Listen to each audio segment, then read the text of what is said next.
네, 바로 이어가 보죠. 김용남 전 의원 함께합니다. 안녕하십니까, 의원님. 네, 안녕하세요. 네, 반갑습니다. 네. 어제 헌재에서 이 가처분 인용 결정이 나왔습니다. 네, 의원님 네. 좀 예상 좀 하셨습니까? 사실은 예. 저는 그 김정환 변호사님인가 예.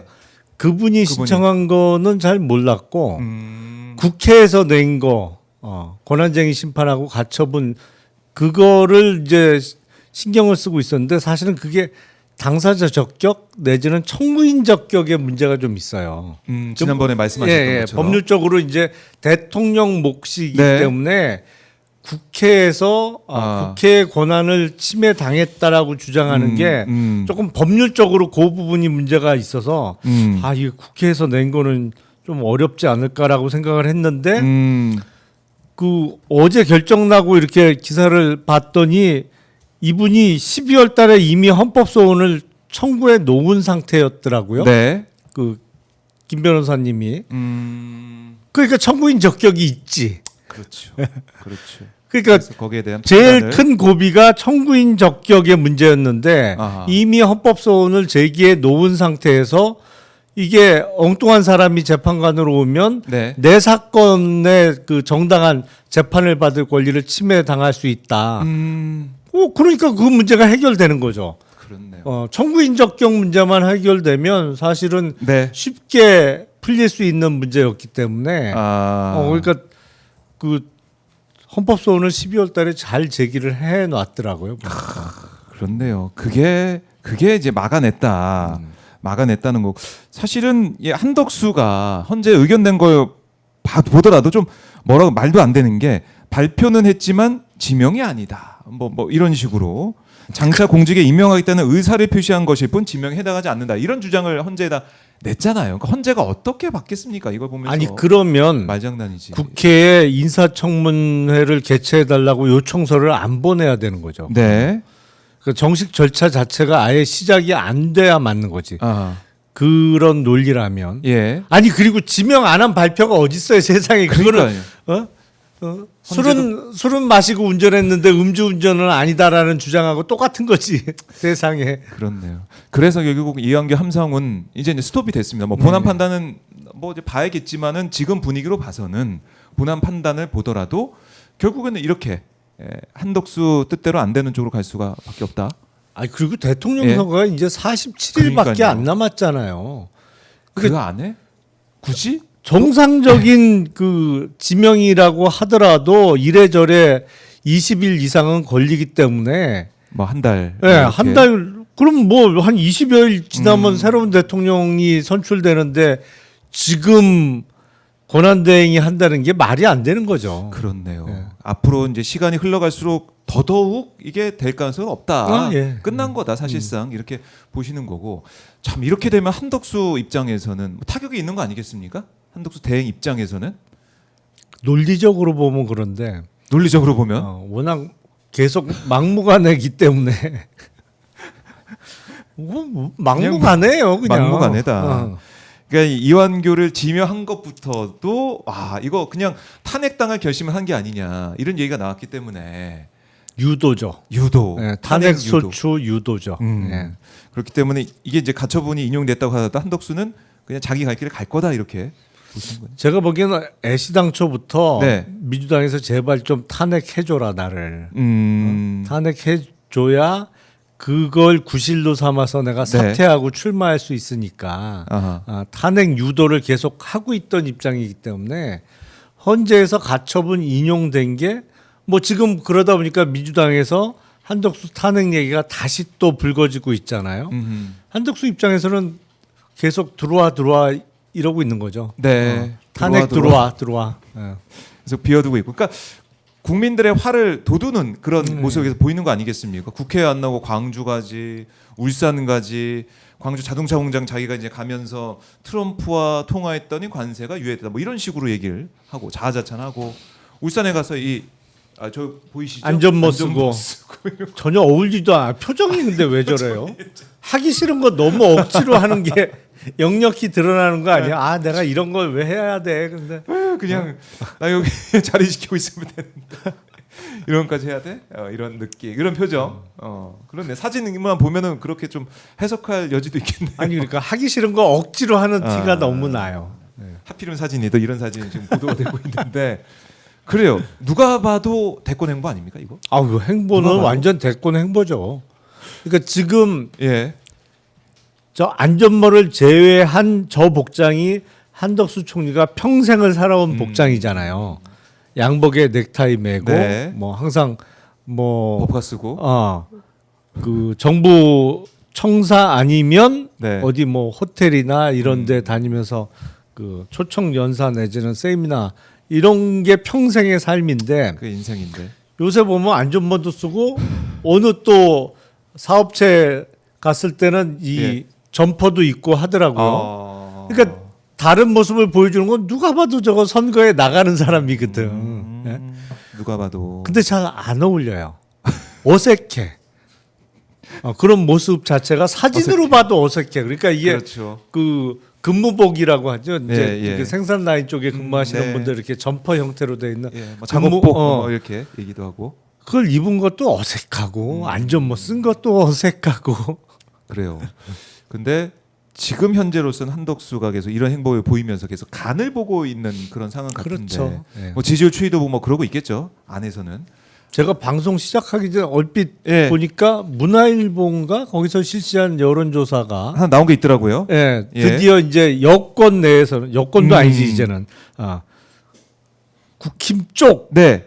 국힘 쪽 주자 중에는 김문수 전 장관을 그 제치고 1위에 올랐다라는 거를 지금 네네네. 타이틀을 얼핏 보고 들어왔는데 보니까 데일리안하고 여론조사 공정 정례조사가 있었는데 이걸 봤더니 지난 14일부터 15일 무선 100% ARS 방식을 통해 국민의힘 지지층과 무당층 총 459명 뭐 이제 샘플은 꽤 크지 않은데요. 얼마 안 되네요. 6월 3일 조기 대선에서 범여권 대선 후보로 누가 가장 적합한지 물어봤더니 한덕수 대행이 28.2%라는 응답이 가장 많았습니다. 한덕수 대행 28.2%. 그 뒤가 김문수 뭐 이렇게 나오는 것 같은데 자 한번 볼까요? 지금 김문수, 한동훈, 홍준표, 나경원 순인데 그러니까 이걸 보니까 국민의힘만 보면은 뭐 김문수, 한동훈 엎쳐뒤지 하고 있는 것인데 전체적으로 보니까 한덕수 치고 나간다. 많이 나오고 있다. 이렇게 볼 수가 있는 거네요. 제가 저런 네. 현상이 발생할 거라고 생각을 했어요. 예상을 했어요. 그래요? 그러니까 이게 이른바 친윤 네. 쪽에서 판을 안 흔들면 이번 국민의힘은 김문수 전 장관이 1등할 판이에요. 근데 저렇게 막 흔들어대거든. 그렇네요. 한덕수. 그러면서 김문수 전 장관이 그러고. 많이 꺼지잖아요. 그렇네요. 사실은 다른 주자에 비해서 월등히 앞서는 1위였는데 이제는 흔들리잖아. 네. 그러면 기획한 사람의 의도와는 달리 어쨌든 당내 경선에서 김문수 전 장관이 아닌 다른 사람이 1등할 가능성이 점점 높아지는 거예요. 저렇게 판을 흔들어 놓으면.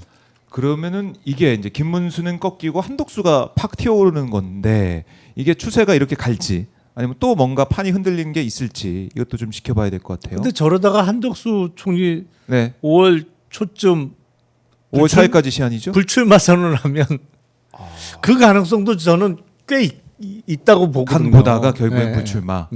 아까 왜냐하면 예. 누가 봐도 안 되는 판이에요 이게. 그러니까 박지원 의원도 아까 저희 이제 방송 앞에 방송에서 한덕수 출마 못한다 이렇게 하고 가셨는데 저도 그 의원님도 가능성 높다고 봅니다. 그게 높다. 예. 그러니까 한덕수 입장에서는 내가 나가면 이긴다. 이재명 꺾을 수 있다. 사실상 그런 생각을 해야 나온다. 이렇게 보시는 거예요, 의원님도?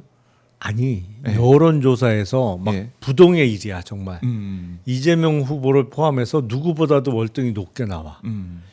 그래도 정작 레이스를 시작하면 뚝뚝 떨어질 가능성이 높은데 이건 시작부터 안 돼. 누가 봐도 안 되는 판이잖아요. 누가 봐도 안 되는 판이다. 아니 그 전에 예. 2017년 대선을 앞두고 당시 반기문 유엔 사무총장이 여론조사가 얼마나 높게 나왔어요. 아, 그때 어마어마했습니다. 저 아니 부동의 일이었어요. 그때 반기문 캠프 취재 갔을 때 네. 들어갈 수가 없었어요 기자들이 너무 많이 와가지고. 아니 그때는 뭐 예. 당시 문재인 후보 뭐 이렇게 출마 예상자였지만 뭐 하여튼 뭐 다른 주자를 월등히 앞서는 일이었잖아요. 맞아요. 반기문. 그러니까 유엔 사무총장 임기를 막 끝내고 또 귀국한 네. 타이밍도 얼마나 좋았어요. 하지만 막상 해보니까 안 되잖아요. 한 예. 2주 버텼나? 그리고 그냥 드랍했잖아요. 맞아요. 아니 그렇게 월등히 앞서는 주자도 정치 신인은 버텨내기가 힘든 판이 이거 네. 선거판인데 한덕수 총리는 그냥 국내심에 올망졸망한 후보들 중에 치고 올라왔다는 거지. 예. 전체적인 대선판에서 놓고 올망졸망. 보면 예. 당선 가능성이 몇 그렇네. 퍼센트나 보여요. 근데 그러네. 출마한다고? 글쎄 정말 출마를 강행한다고 하면 네. 너무 믿는 거지 그건. 뭘 믿어요? 점괘를. 저는 근거는 그거밖에 없다고 생각해요. 아 지금 이 상황에서 정말 나온다 그러면은 점괘를 믿든 정말 이게 멱살잡혀 나오는 뭐 그런 상황이 될 수도 있고 안 나가면 안 돼. 안 나가면 뭐 큰일 나. 뭐 진짜 큰일 나는 상황이 벌어져. 그러면 나올 수 있는데 정상적인 사고를 한다면은 안 나올 것이다. 객관적인 판으로는 나오면 안 되는 판이죠. 네, 점괘. 점괘 저는 저도 모르게 빵 터졌는데 한번 지켜봐야겠습니다. 지켜봐야 될 것 같고 한번 다시 한번 띄워 주세요. 여론조사. 자세한 사항은 중앙선거론조사 심의위원회 홈페이지를 참조하시면 되겠는데요. 한덕수 뭐 가능성이 크지 않다라고 생각해 주셨지만 일단은 국민의힘 경선은 시작이 됐어요. 오늘 네. 미디어데이라고 하고 여러 이제 후보들의 8명 후보들의 뭐 불꽃 튀는 경쟁이 있을 것 같습니다. 근데 지금 1차적인 관심은 빅4가 누가 되느냐. 이른바 빅4. 네. 4명 1차 경선 통과는 4명이 누가 됐느냐 이걸 많이들 궁금해하시는데 의원님은 어떻게 예측하십니까? 저도 저 순서대로 저 순서? 예상을 했어요. 어. 김문수, 한동훈, 홍준표, 나경원. 그래서 사실은 네. 저게 당내 경선에서 1, 2등이 바뀔 가능성도 있어요.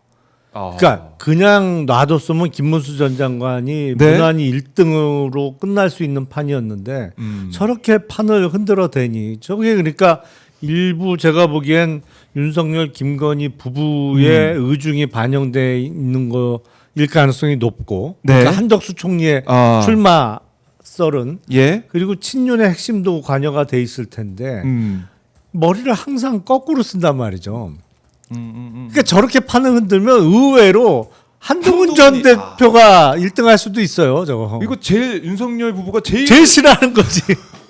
그러니까 지금 이 수치가 물론 이게 샘플이 작지만은 크지 않지만은 이 수치 자체가 이게 저 처음 이렇게 보거든요. 이렇게 딱 붙은 모습은 또 네. 김문수 한동훈.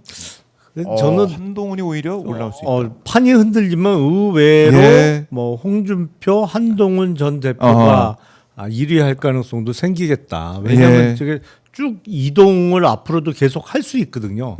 한덕수 총리가 명백하게 나는 출마 절대 안 한다라고 공개적으로 밝히기 전까지는 네. 계속 흔들릴 거란 말이에요, 판이. 그럼 빅4 3명. 그러니까 3명까지는 우리가 좀 알 수 있을 것 같은데 네 번째 자리가 누가 될 것이냐. 나경원이냐 안철수냐 나경원이냐. 그래서 나경원 의원 같은 경우는 정말 절박한 심정인 것 같아요. 드럼통 안에 들어가 있더라고요. 아니 근데 드럼통은 왜 나온 거죠, 거기?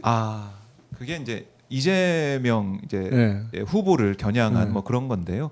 영화 신세계에서 그런 사람을 넣고 이제 이렇게 하지 않습니까? 그 여형사가 왜 드럼통에 들어가서 뭐 목숨을 뭐 잃는 뭐 그런 과정들 그거를 저쪽 이제 극우 쪽에서 패러디를 해가지고 이재명 후보와 관련된 사람들 다 이제 그런 식으로 목숨을 잃는다 뭐 그걸 이렇게 주장을 하더라고요. 뭐 그걸 가지고 와서 드럼통에 들어갈지언정 굴복하지 않는다. 내가 이재명하고 맞서겠다 이런 취지의 주장 같습니다. 그게 바로 연상이 안 되던데 나는 웬 드럼통인가? 그럼 그러니까 뭐요? 그거 알아야 되니까 사실은. 영화 신세계에 비유했으면 어떻게 되는 거예요? 그러면 이재명 후보가 이정재 역할로 나오는 거예요? 뭐 그런 셈이죠.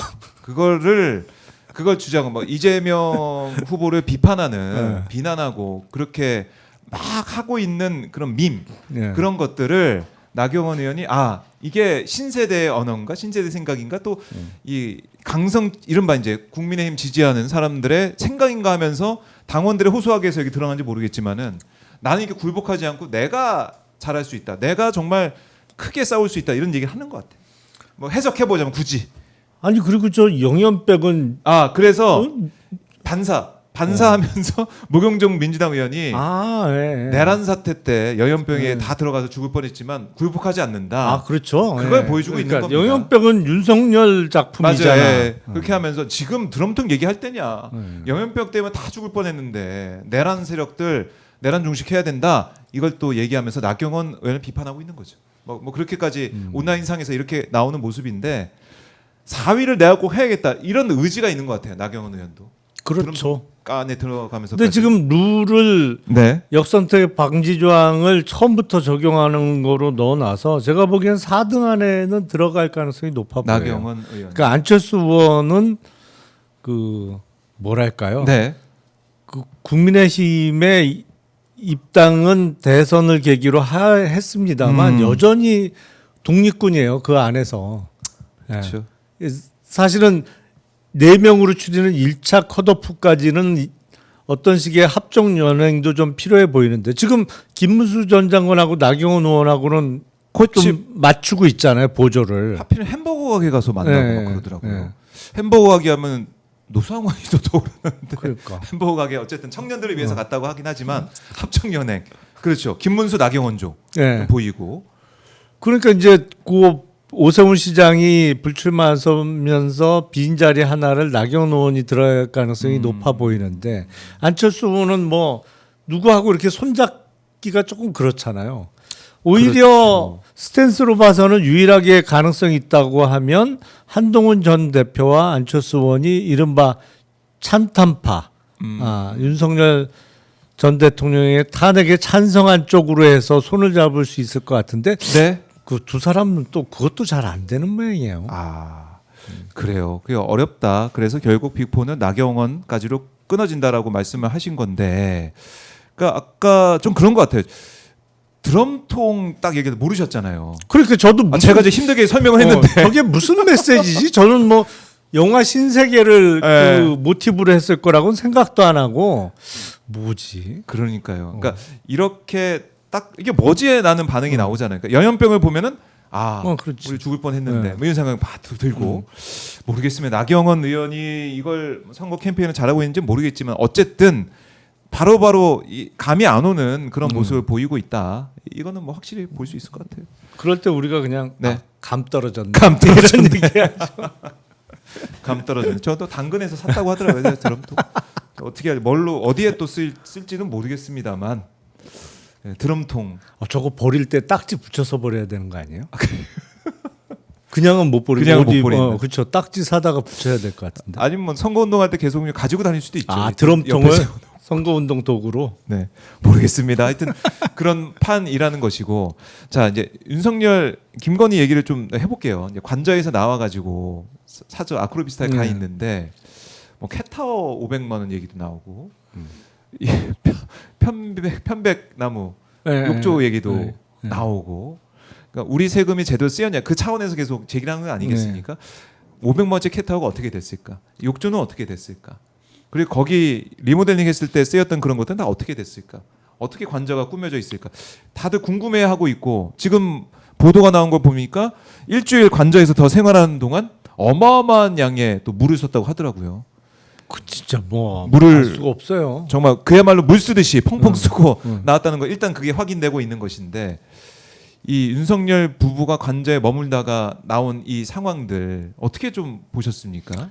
일단 파면된 공무원은 공무원이 그 직에 있을 때 제공된 관사잖아요. 한남동 관저라는 게 혈세로 만들어진 것이죠. 국유재산이죠. 그러니까 파면되면 되도록 빠른 시간 내에 거기서 나와야 되는 게 원칙이고 당연히 그랬어야 되는데 그 안에서 뭐 이 사람 저 사람 불러서 송별 파티를 했는지 뭐 요리사들도 동원되는 그 만찬 뭐 이런 거를 즐기다가 일주일 만에 나왔는데 그게 그 저도 공무원 생활 해봤지만 관사라는 건 사실 잠시 머무는 공간이잖아요. 그렇죠. 내 집이 아니잖아. 사실은 내가 임무를 맡을 동안만. 그 자리에 있는 동안에 쓸 수 있는 그 거주 공간이기 때문에 거기다가 무슨 비싼 거를 갖다 놓거나 설치할 일이 없어요. 정상적인 공무원이라면 그냥 있는 거 출퇴근의 편의상 그곳에 살긴 하지만 네. 또 인사 이동이 나거나 아니면 그 직을 그만두면 바로 비워줘야 되는 거기 때문에. 근데 마치 뭐 자기 집이라고 생각했는지 자기 돈이 아니니까 그렇게 썼겠지. 무슨 흰옥기 욕조에 뭐 2천만 원?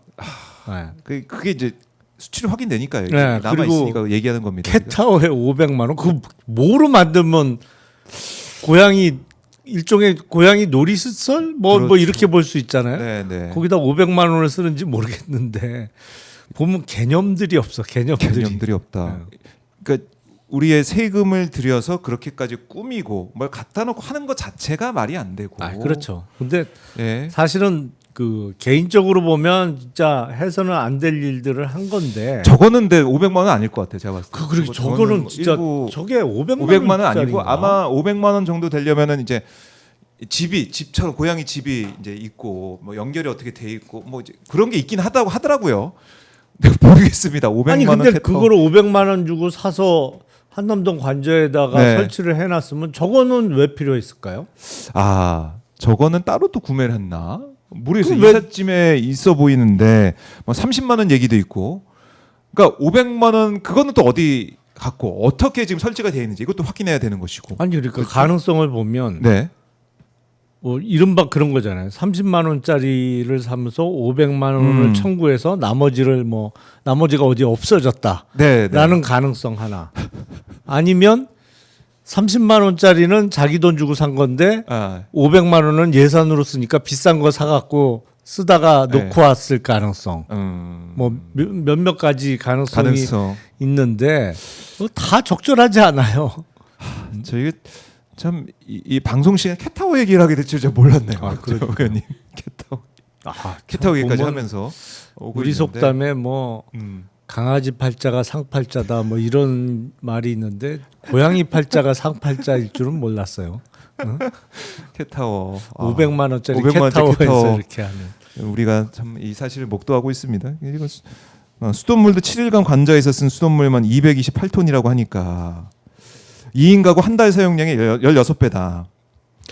뭐지? 아니 근데 우리가 시작할 때 예. 영화 신세계 얘기했으니까 예. 무슨 그 연쇄 살인범 다룬 영화가 있었는데 제목이 이웃 사람인가? 뭐 마동석 씨도 나오고 뭐 그런데 네.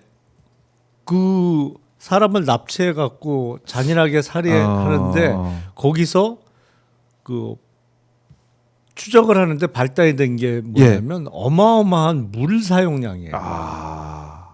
맞아요. 그랬던 것 같아요. 뭐 그런 영화가 있었. 제목이 정확하게 이웃 사람 맞는 것 같습니다. 예. 맞나요? 예. 그러니까 아니 근데 218돈을 뭐 하는데 썼지 진짜? 잘 모르겠어요. 아니 갑자기 그 영화가 생각이 나네. 그 얘기하니까. 그러니까 어떻게 썼을까? 228톤. 거기 수영장이 있나요?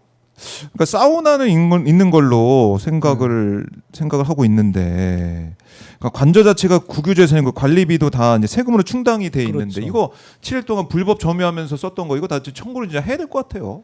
거기 어디 실내 수영장을 만들어놨나? 그러면서 매일 물을 갈았나요? 수영장 물을? 수영장까지 있는지는 확인은 안 되고 있기 때문에 관절을 우리가 잘 들여다보고 뭐가 있는지 그다음에 잡혀 있는 그 물품이 있지 않습니까? 그대로 있는지 예산이 쓴 그대로 다 있는 것인지 사라진 건 아닌지 다 확인해 봐야겠습니다.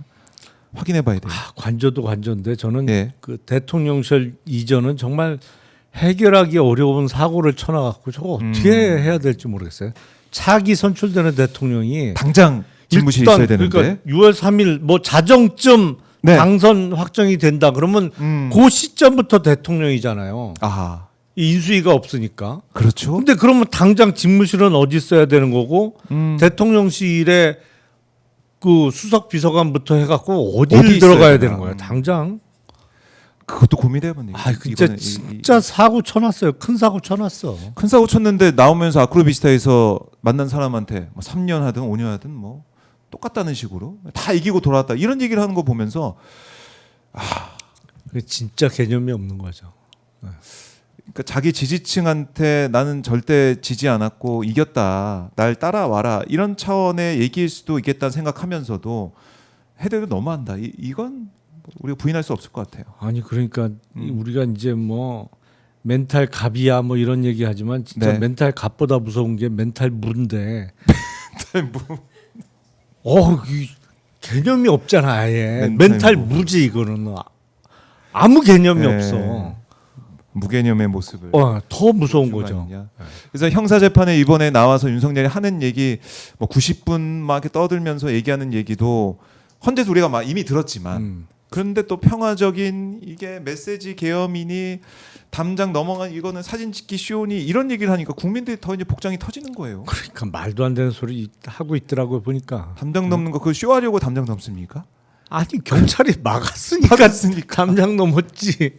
그걸 다 국민들이 예. 실시간으로 봤는데 당시 상황을. 그때 오마이 TV 생중계를 봤어야 되는데 윤석열이 저희가 담장 넘는 거 다 생중계했거든요. 의원들이 넘고 막 고함 치고 경찰하고 몸싸움하고 막 끌어내려고 그러고 이걸 다 보여드렸는데 이해할 수 없는 상황. 그러니까 이해를 하려고 하는 것 자체가 이제는 이제 무리수인 것 같아요. 그렇죠. 굳이 그럴 필요가 이해할 없을 것 필요도 같아요. 없고 다만 이제 워낙 개념 없는 얘기를 끊임없이 하니까 네. 아유 안 보고 안 들어야 되는데 자꾸 들리니까 이 소음이야 스트레스를 받아. 또 그걸 또 뭐 이제 평론을 통해서 분석을 통해서 좀 전달을 해드려야 되니까 보고 있어서 참 힘들다. 그러니까 방송하기 아무리 힘들다. 신경 안 쓰려고 해도 자꾸 거슬려요. 힘들고 그리고 이번에 보셨으면 아시겠지만은 대통령 참모들이 전화를 참 많이 바꿨더라고요. 아 그렇죠. 이거 수사해 보신 입장에서 전화기를 바꾼다. 한 번도 아니고 2번 바꾼 참모진들도 있고 또 안가 회동했던 사람도 전화기 바꿨고 이런 건 좀 어떻게 봐야 됩니까? 뭐 전형적인 증거 인멸이죠. 요새는 네. 가장 중요하기도 하고 첫 번째로 인멸해야 될 증거가 전화기거든요. 전화기부터. 사실은 이게 들고 다니는 아주 작은 크기의 노트북이잖아요. 그렇죠. 노트북 플러스 전화기가 합쳐진 게 지금 스마트폰인데 이 안에 중요한 정보는 다 들어 있잖아요. 뭐 통화 녹음도 다 되고 네. 되는 뭐 기종도 자동 있고. 기능을 켜놓은 사람들은 설치해 놓은 사람들은 자동 녹음이 되겠습니다만 네. 어쨌든 주고받은 어떤 메시지 같은 거 포렌식하면 다 살려낼 가능성도 높고 그렇네요. 뭐 요새는 일정 관리도 다 스마트폰으로 하니까 가장 그 중요하고도 네. 그 기초적인 증거 인멸이 전화기를 없애는 건데 그걸 다 하고 있고 그것도 더욱 철저하게 2번 이상 한 참모들도 있는 거고. 그러니까 이거 아는 거죠. 수사 들어가면 어디부터 본다. 뭐가 중요하다. 그리고 이 핸드폰에 어떤 증거가 남아서 가면은 이거 큰일 난다. 이런 생각하면서 다 이른바 이제 법기술자들, 법술, 법을 잘하는 사람도 아닙니까? 다. 아니 그러니까 어쩐지 이제 예. 몇 달 사이에 왜 그 일부 소셜 미디어는 그 전화기를 바꾸거나 했던 나갔다 들어오면 뭐 누구님이 가입하셨습니다 이러고 예. 뜨잖아요. 맞아요. 그럼 많이 떴었어요. 많이 예. 뜨길래 예. 전화기를 바꾼 모양이구만. 그랬었는데 조금 지났는데 또 떠.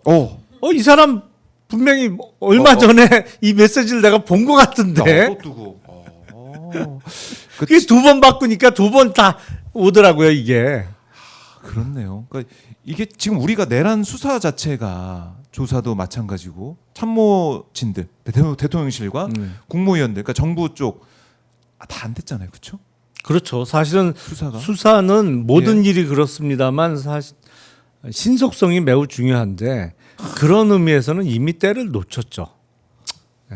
그래서 앞으로 네. 제대로 된 수사가 이루어질 환경이 되더라도 사실은 타이밍을 많이 놓친 거예요 이미.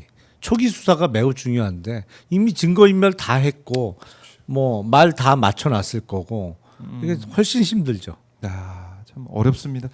김영일님께서 슈퍼챗 주셨는데 관절 나이 20살 용남 성님, 박정호 기자님 또 이제 최진봉 교수를 미국 대사로 보내고 박용규 라인으로 구축하면 어째요? 좀 해달라는 그러면 어떨까요? 이렇게 말씀하셨는데 저희 수요일에 박봉규라고 박정호, 최진봉, 신인규 이렇게 3명 하는 프로가 있는데 정권 교체가 되면 최진봉 교수를 미국 대사로 보내고 그 자리에 우리 김용남 의원을 모시자 이런 저희 시청자분의 의견이 있었습니다. 네, 이거 전해드리고 슈퍼챗 보내주셔서 너무나 감사드리고요. 오마이TV 아직 구독 안 하신 분들 구독 꼭 눌러주시고 좋아요 눌러주시고 슈퍼챗도 받고 있습니다. 많은 성원 부탁드리겠습니다. 자, 이제 직위원 판사가 모르겠어요. 이제 다음 주 두 번째 공판 때 월요일에는 언론의 취재를 허용할지 모르겠습니다만 이제 신청했어요. 다시 신청했는데 직위원 판사의 스탠스는 어떻게 보고 계십니까? 이상하죠. 이상하죠. 예. 그러니까 지난번에 구속 취소 결정도 정말 듣도 보지도 못한 이상한 결정이었고 첫 회 공판에 그 지하 주차장으로 출입하게 해준 경우가 처음 아닌가 싶은데요.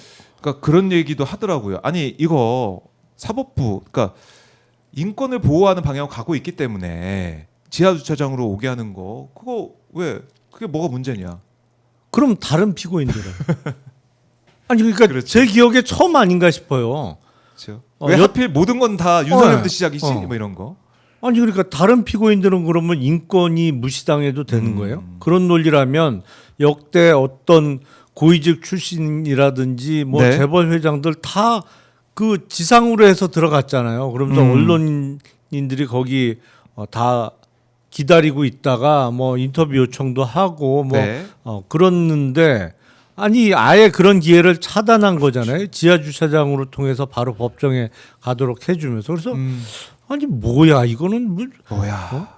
구속 기간도 70년 넘게 처음으로 날이 아닌 시간으로 계산하는 게 맞다고 그러더니 이것도 제 기억엔 처음이에요. 이런 경우가 없었던 것 같아. 지하 네. 주차장으로 통해서 바로 법정 가도록 해준.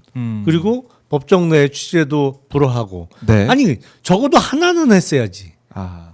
법정 내에 취재를 못하게 했다면 네. 뭐 그건 많은 재판부에서 그렇게 하니까 그럴 수 있는데 그러면 법정 들어올 때라도 다른 모든 사람하고 똑같이 지상 입구를 통해서 들어오게 했어야지.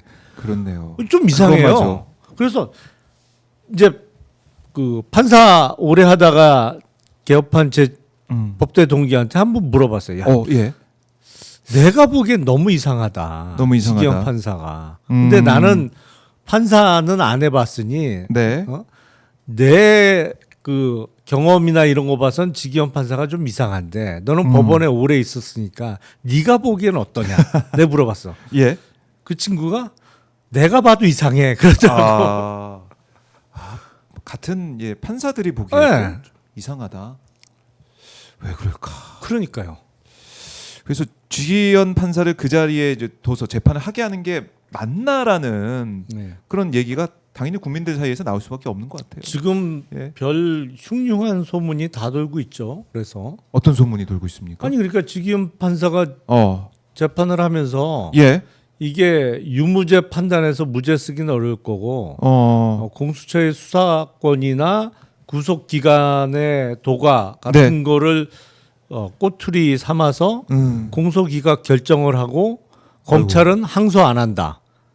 지난번에 지기현이 열고 그걸 예. 심우정이가 받아서 예. 처리했던 것처럼 뭐 그렇게 하는 거 아니냐라는 참 현실감은 없는데 그 비슷한 걸 우리가 봤잖아요. 예. 예? 3월 7일, 8일 봤잖아요, 우리가. 예. 근데 그 이후에 지금 본격적인 공판이 시작됐는데도 계속 이상하단 말이에요, 이게. 그렇네요. 아니 누가 지하 주차장으로 바로 법정 갔던 피고인이 누가 있냐고 제 기억에는 없어요. 그렇네요. 아니 그러니까 날 시간 계산 이것도 우리가 그럴 줄은 상상도 못한 일이 벌어졌고 이번에도 지기현 판사가 하다가 공소 핑계 삼아서 공소기각을 하고 검찰이 그냥 알겠다 끝 이렇게 항소 포기해 버린다. 뭐 이런 썰도 지금 돌고 있고. 아니 지금 그러니까 예. 구속 기간을 갑자기 시간으로 계산한 게 얼마나 말도 안 되는 일이냐면 네. 제가 한번 말씀드린 적이 있나 모르겠는데 우리 헌법에 대통령이 그 거리되면 60일 이내에 대선을 실시하도록 되어 있잖아요. 헌법상. 근데 4월 4일 오전 11시 22분부로 네. 파면됐단 말이에요. 윤석열이. 그래서 60일 내 대선 그래서 60일째 되는 6월 3일로 지금 결정됐어요. 그렇죠. 근데 지기현식 논리대로 하면 야, 60일은 하루에 24시간 곱하기 60 해서 1440시간이야. 네. 그래서 1440시간이 경과되는 네. 6월 3일 오전 11시 22분 이후의 투표 행위는 무효야. 그렇게 되는 거예요. 그런 논리라면 말이 안 되잖아요. 구속 취소가 그만큼 말이 안 되는 거예요, 그게.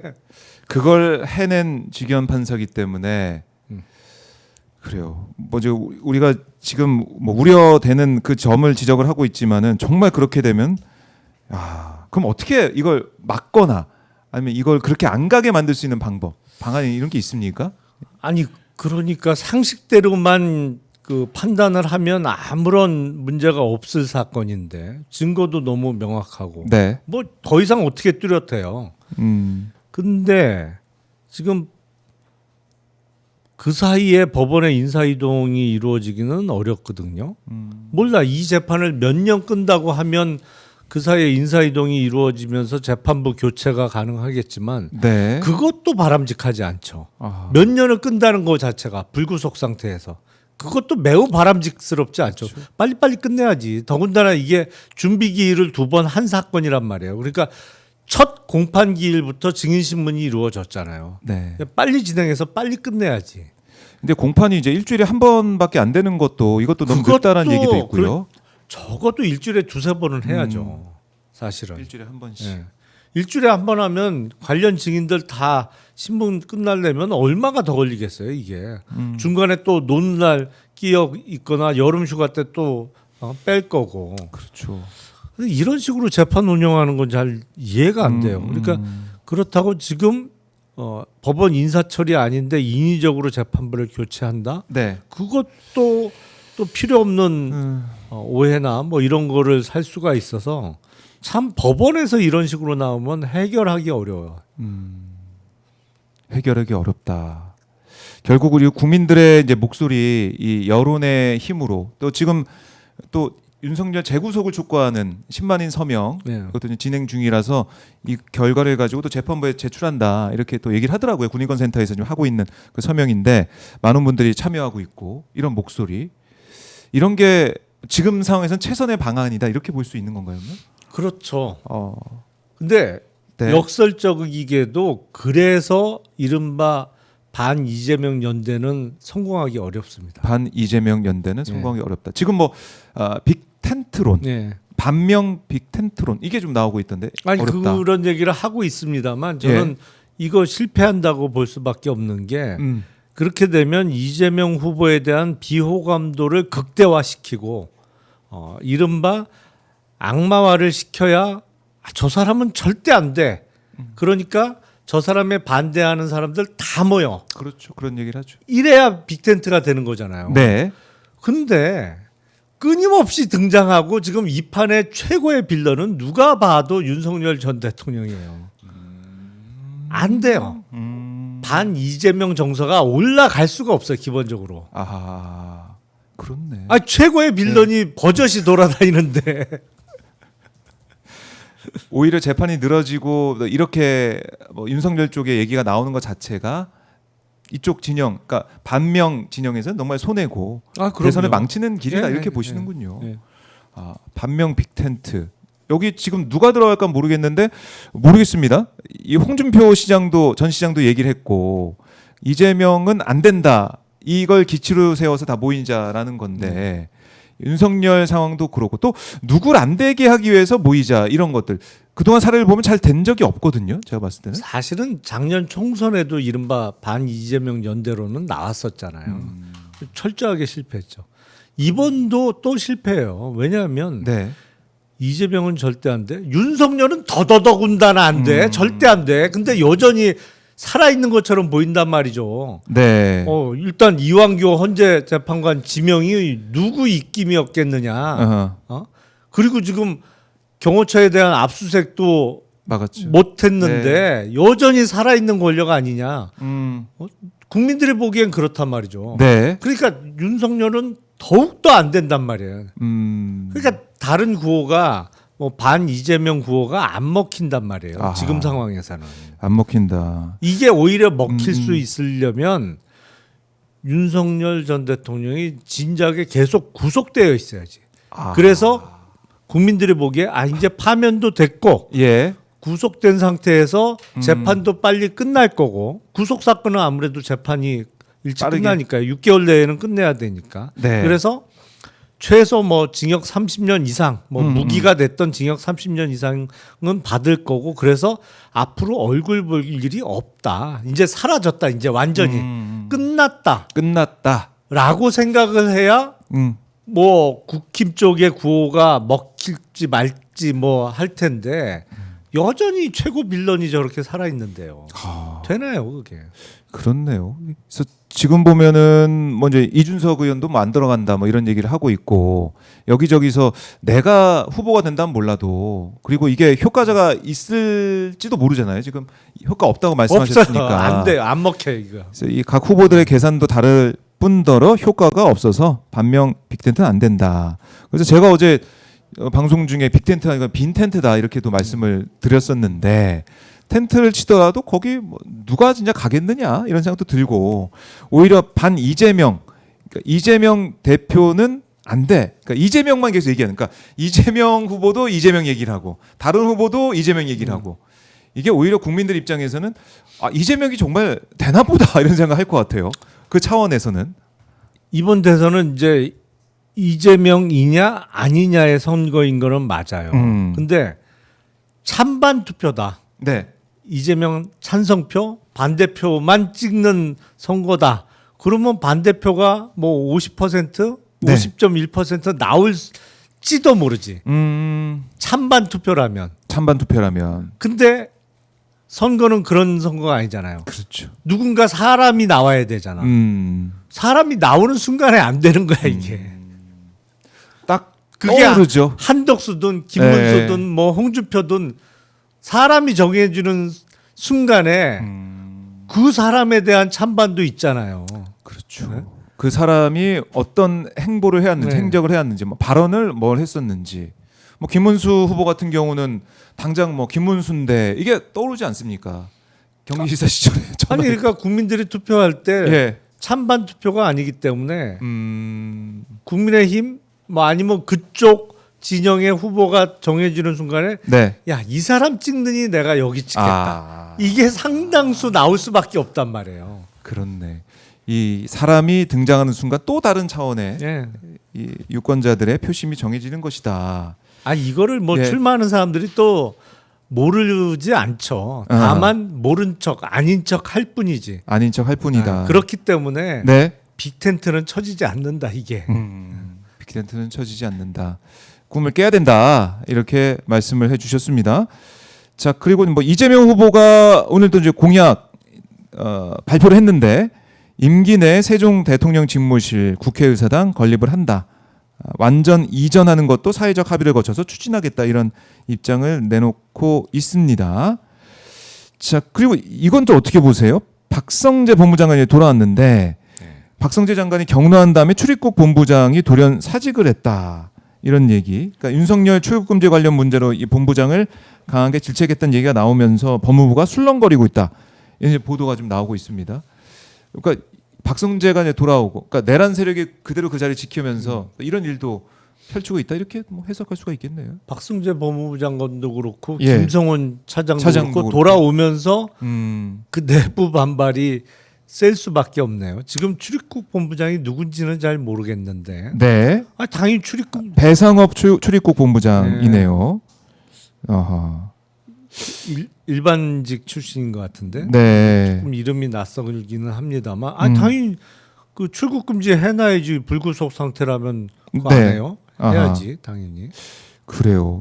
이걸 먼저 일단은 사직 이유를 묻는 취재진의 질문엔 대답을 이 배 본부장이 얘기는 안 하고 있다고 하는데 하필이면 박성재 장관이 격노한 다음에 사직했다는 얘기가 나오고 있어서 결국 내란 세력들의 어떻게 보면 이 영향력 그러니까. 이거는 끝나지 않았다. 오히려 사퇴할 사람은 자리를 지키고 있고 네. 엉뚱한 사람들이 지금 사직하는 상황이 아닌가 싶은데. 그래요. 앞서 잠깐 언급했던 네. 대통령 집무실하고 국회의사당의 세종 이전. 저는 지금이 최악의 케이스라고 생각을 해요. 지금이. 예. 그러니까 정부 부처의 대부분은 세종에 가 있는데 네. 국회나 대통령 집무실은 서울에 있는 이른바 두 집 살림을 하고 있는 지금이 최악의 모델이다 이게. 무조건 한 대 몰아야 근데 됩니다. 모아야 된다. 한 군데 있어야 돼요. 그렇게 볼 수 예. 있겠네요. 그래야 네. 업무 효율도 올라갈 수가 있는 거고 지금 어떤 형태냐면 정부 부처의 1급 이상의 고위직 있잖아요. 뭐 장차관은 물론이고 그 밑에 실국장들도 네. 세종시에 있는 이제 근무일이 일주일 중에 5일이니까 5일 중에 하루 이틀 정도나 있을래나 세종시에. 네. 왜냐면 뭐 국회 열리면 국회 핑계 대고 계속 있고 그리고 그 정부 부처에 또 서울 사무소가 또 다 있잖아요. 그렇죠. 이런저런 회의 이중으로. 핑계 대서 여기 있고 왜냐면 그 실국장들이 가족들은 다 서울 산단 말이에요. 아. 별 핑계를 다 대서라도 되도록이면 서울에 있어. 세종시 안 내려가. 이게 실국장뿐만 아니라 그 밑에 단계들도 네. 서울 올라와 있는 날이 많아요. 그러니까 사실은 지금 정부 부처가 어떻게 세종시 이전된 다음부터 어떤 현상이 나타나냐면 네. 행정고시 붙어서 신입 사무관들이 가면 이 사람들을 제대로 지도해 줄 선배들이 자리에 잘 안 붙어 있어요. 기본적으로. 그런 문제도 있네요. 예. 없다. 다 이제 서울 가서 뭐 하고 있다. 그러니까. 아, 국회 사람 만나든 뭐 하든 업무를 보고 있기 때문에 그 자체만으로도 볼 수가 없다. 네. 선배들을. 그러니까 한 군데 모으는 게 맞습니다. 그게 서울이 네. 됐던 세종이 됐던 아하. 한 군데 붙어 있어야지. 우리가 예. 미국이 영토 면적으로 따지면 우리나라의 뭐 한 50배 이상은 되잖아요. 수십 배 이상 넓은 나라인데 네. 그 넓은 미국도 워싱턴 DC에 가면 사방 1마일 그러니까 1.6km 정도 되죠. 그러니까 그 백악관과 미국 국회의사당이 1마일 정도 거리 되거든요.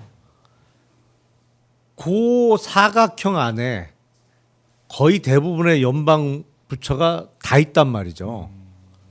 효율성을 그렇죠. 높이기 위해서. 예. 네. 그렇게 붙어 있어야 효율적으로 일이 돼요. 그렇네요.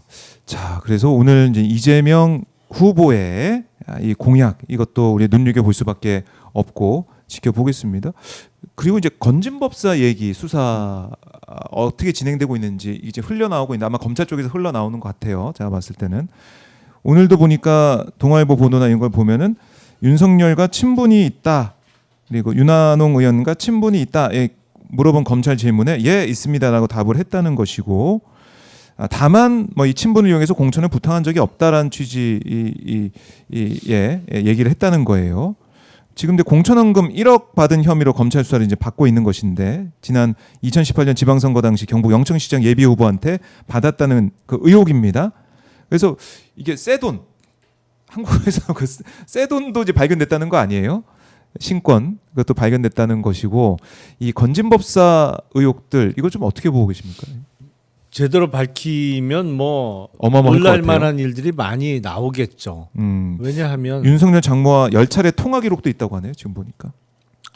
아니 그리고 우리가 그 동영상을 봤잖아요. 네. 그러니까 2022년 1월 1일 당시 그 윤석열 대선 캠프 네. 그날이 신년 할애식 하던 날이거든요. 맞아요. 그래서 그 캠프 건물 맨 꼭대기층 9층인가 10층인가 거기 이제 이렇게 신년 할애식 장소로 이것저것 뭐 떡이나 뭐 이런 거 차려놓고 이 네. 사람 저 사람 방문객들이 많이 왔었는데 그때 당시 윤석열 후보도 거길 왔었죠. 네. 신년 할애식장에도 왔었고 캠프를 한 바퀴 돌면서 이제 캠프 관계자들하고 악수하고 다니고 이제 그렇게 맞아요. 했는데 그 신년 할애식장에서 그 건진 법사가 윤석열 당시 후보 어깨를 톡톡 치잖아요.